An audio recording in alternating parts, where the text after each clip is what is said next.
Tests and trials. Growing pains. In school, tests show that we have learned and help us to prepare for the next level of learning. In life, God exposes us to situations that test what we have learned and help us to grow. God wants us to become the best we can be and helps us through hard situations, giving us the strength to overcome as we trust in Him. Trust in God's character. Why does God discipline us? Read Hebrews chapter 12 verses 7 to 11. Endure hardship as discipline. God is treating you as sons. For what son is not disciplined by his father?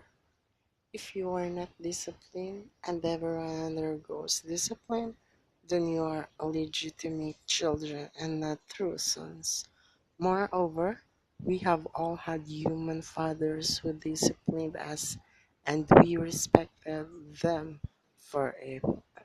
How much more should we submit to the Father of our spirits and live?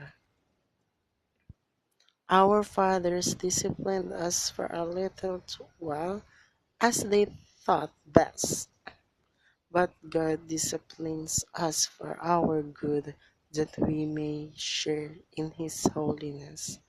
No discipline seems pleasant at the time, but painful. Later on, however, it produces a harvest of righteousness and peace for those who have been trained by it.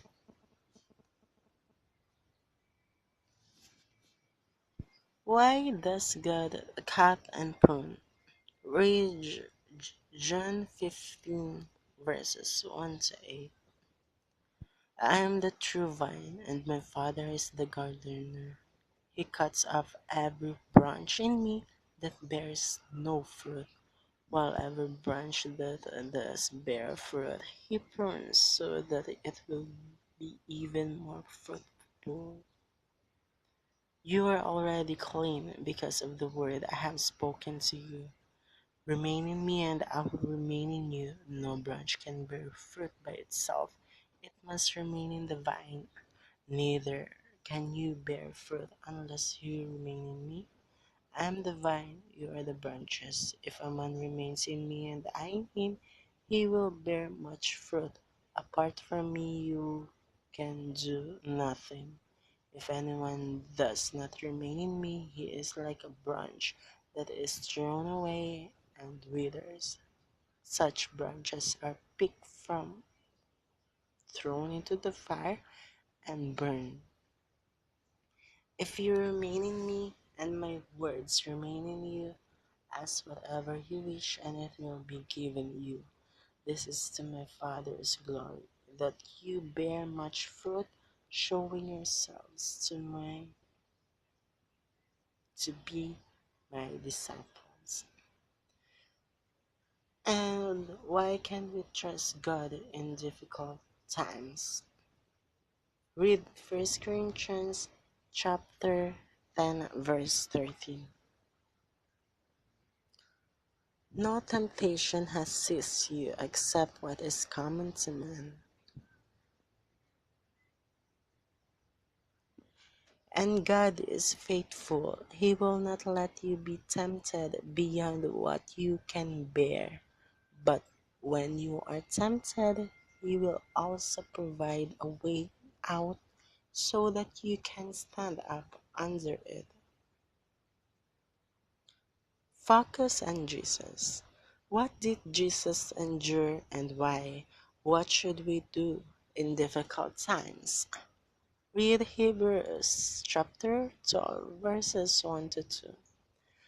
Therefore, since we are surrounded by such a great cloud of witnesses, Let us throw off everything that hinders and the sin that so easily entangles, and let us run with perseverance the race marked out for us.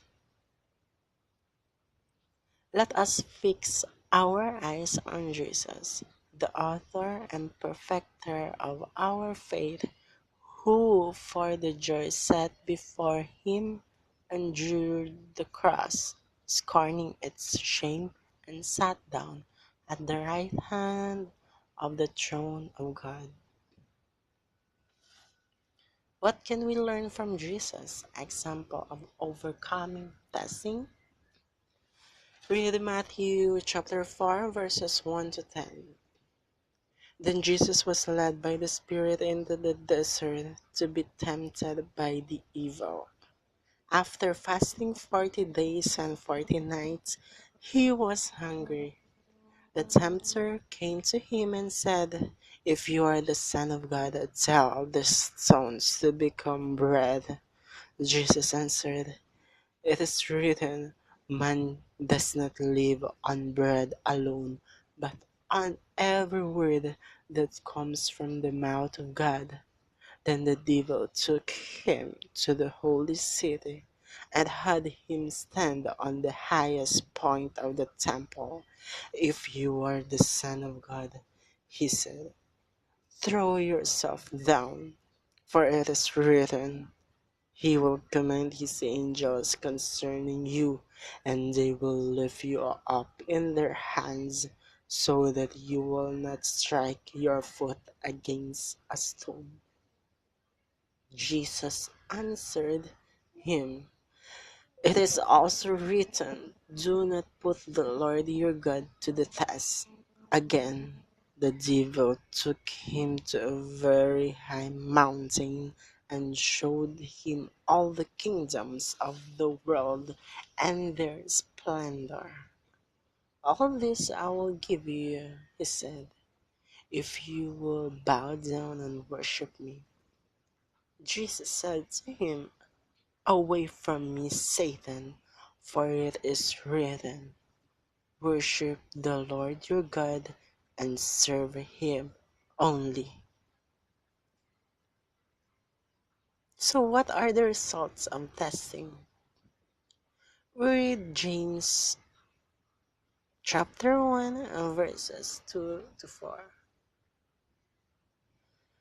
Consider it pure joy, my brothers, whenever you face trials of many kinds, because you know that the testing of your faith develops perseverance. Perseverance must finish its work so that you may be mature and complete, not lacking anything. What is the purpose of testing? What is important to God?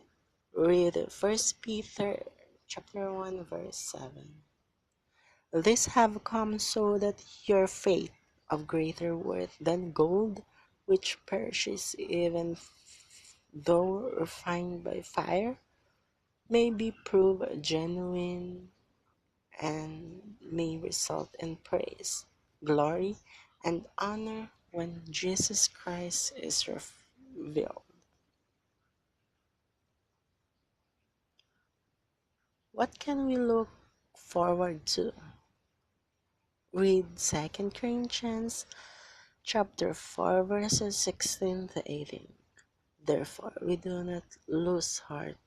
Though outwardly we are wasting away, yet inwardly we are being renewed day by day.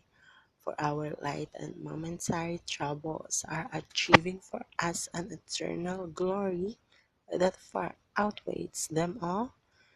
So we fix our eyes not on what is seen, but on what is unseen. For what is seen is temporary, but what is unseen is eternal." So meditate on what are areas in which you are being tested now, and how can you apply what you have learned in this presentation. The key verse for this is James chapter 1 verse 12. New International Version. Blessed is the man who perseveres under trial, because when he has stood the test, he will receive the crown of life that God promised to those who love him.